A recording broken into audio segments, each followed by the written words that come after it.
অনেকে সালাত পড়ি, নামাজ পড়ি আলহামদুলিল্লাহ, কিন্তু দুই সেজদার মাঝখানে কি দোয়া পড়তে হয় অনেকে এখনো পারি না।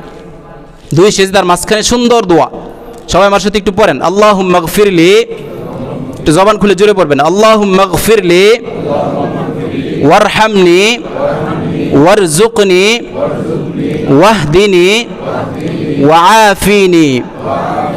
আরও অনেক লম্বা দোয়া আছে, এতটুকু আমরা মনে রাখবো। শুধু না পারলে আল্লাহুম্মা গফিরলি এতটুকু 3 বার বলবো, আল্লাহুম্মা গফিরলি, বলেন সবাই, আল্লাহুম্মা গফিরলি, হে আল্লাহ আমাকে মাফ করেন, আল্লাহুম্মা গফিরলি ওয়ারহামনি, আমার উপর রহম করেন, ওয়াহদিনি, আমাকে হেদায়েত দেন।